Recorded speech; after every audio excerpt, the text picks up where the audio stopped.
Hello. This topic kills me because I did this. I was very, very guilty of this. Very, very guilty of this. And it kills me. It really does kill me. We smell it. Some of us don't we? We smell it. We know that there's trouble afoot and we go in anyway. I'm still awestruck that I ever had hope with this cat. Even if it was for a minute, a half hour, 5 minutes. But I hung on to something for real because I hung in there. Even if I knew with my mind and my brain that this was never going to come to fruition. This man is obviously dysfunctional. I didn't understand narcissism at the time, but I kept seeing red flags. I think deep down inside, but you hang on for hope. And you hang on for this euphoric feeling they give you in the beginning is going to be sustained somehow. In the face of the trouble that I saw, those bright red flags, I definitely marvel that I even began it, though. We're not even at the euphoria. I mean, I took the first seconds of euphoria and let them carry me, and I ignored everything. It's tough to not feel badly about yourself if you succumb to their charms, especially as quickly as I did. It's tough to not feel badly for yourself, about yourself. It's tough for me to think what I accepted. And it hurts, it stings to recall what I tolerated. Oh my God. I definitely could have made better decisions. And I'm sure you all relate. I'm sure you all relate. And it's all quite disconcerting. I shiver and cringe at the thought of the things that I tolerated, accepted, moved past, dealt with. So then you ask yourself, okay, so why? Why do we do it? We sense it in the beginning. We know their trouble, yet we go in. I willingly walked right into that flame. I knew it was a flame. I could see it a mile away. I obviously needed something I saw. I needed the fire I saw. I needed the craziness I saw, the fun, the wildness. Right? Maybe I craved adrenaline or endorphins or a good time, or this guy was like vivacious. Who knows, right? And I ignored logic. I ignored my instincts. I ignored my knowledge of what I knew I wanted in a partner. He didn't represent any of what I wanted in a partner. Nothing. But he had something that lured you in. A manipulative charm is what it turned out it was. A calculated charm. But he had nothing. You would think that that would have been something that would have stopped me, right? And when I say nothing, I mean we all have a list, right? You want your person to be this, have this, do this, be this way. He had nothing.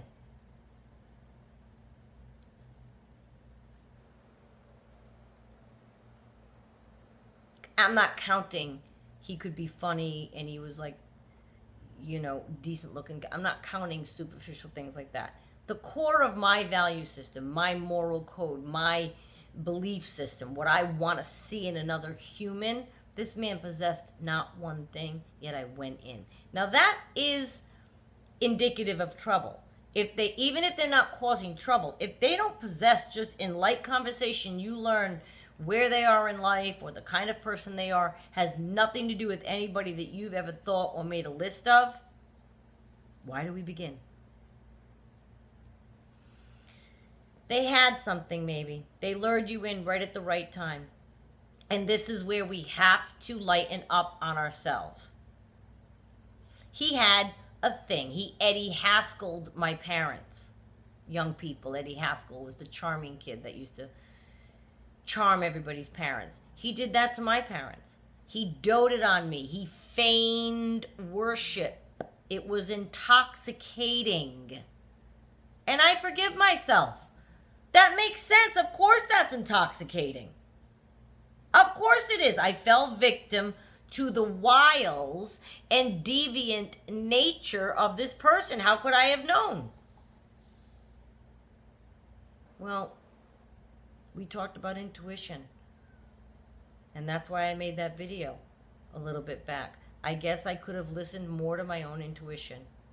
I definitely saw. And I listen to intuition more now. Why I ignored it? Because I was just in the spot for that company. I was just in the space of needing a Band-Aid for my self-love hole that I had going into it. And he saw that. He preyed on me. And he took advantage of it. Instead of moving past someone who looks vulnerable and weak, they're going to prey on that person, which makes it extra evil what they do, in my opinion. They're not like going out and picking like a fellow, evil person. They're not going out and bestowing, this sinister behavior onto somebody who deserves it, whatever that would mean. Maybe another narcissist, another sinister person, another mean, hateful, awful person, whatever. No, they're not doing that. It's not an even swipe in the universe. They'll see a good person who's vulnerable and who's weak, and they will absolutely prey on that person. So I knew he was trouble. He's preying on me, laying it on thick. And he's twisting my brain to make me think maybe I'm wrong. Okay, maybe he doesn't have this, and this, but look at all of this that he's showing me. Look at what he's saying to me. He seems to have a really good heart. He seems to say noble things. He seems to, you know what I mean? I think that's why it happens. We're not broken. We just fell. We fell for a minute. So get it back. Some of you might say, well, Renee, it hasn't been a minute. It's been 20 years. No, I understand that. But I'm talking about the beginning stages. And I'm hoping to help some new people. Maybe you've already met a narcissist, but there could be more out there. When you meet one, listen to yourself. Watch that intuition. Try to pay attention and say, am I using this guy to soothe my feelings of pity right now because I had a bad month?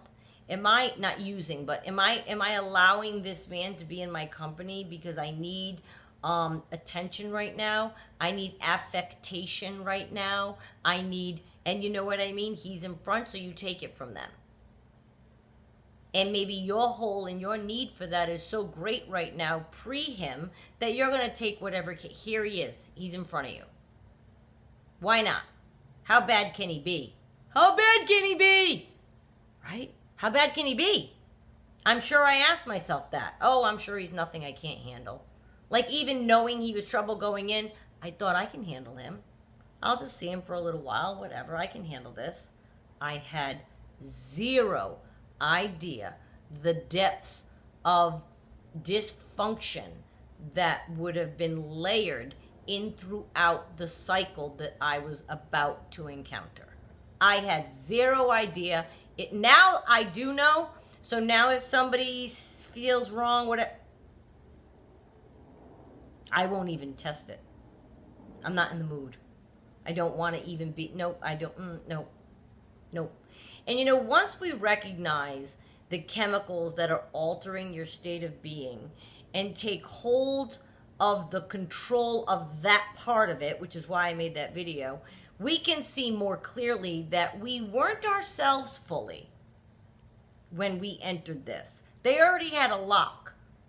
They were already making our bodies feel that dopamine and those endorphins and making us want more of it. We can see that it wasn't It wasn't anything that we did that was defunctory either that made them come to us. Being vulnerable isn't a bad quality. That's not a bad thing. If you were in a particular vulnerable state of your life, okay. That doesn't mean anything. That's not negative. We go through times in our life where sometimes we feel strong, sometimes we feel vulnerable, sometimes we feel vulnerable and strong. However they got in, they got in. It doesn't mean we need to stick it out. You put in the work? Oh well. You thought this was it? Okay. You were wrong. You were wrong. That can be tough to admit too. It can be tough to admit. I was just flat out wrong about this person. I was right. They were the trouble that I knew from the beginning.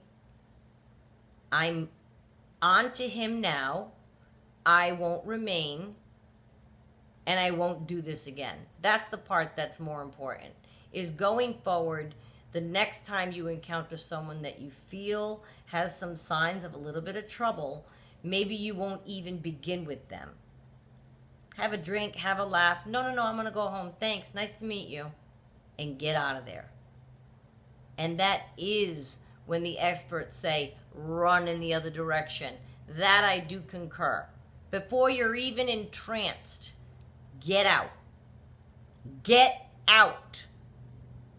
I don't care how charming they are. I don't care how cute they are. If they've said a few things and there's a few things that are off and you're on date 1, 2, 3, 5, 8, you're still there and you're like teetering and I don't know, there were a bunch of things that don't add up. Guess what? There's trouble afoot. Or there could be.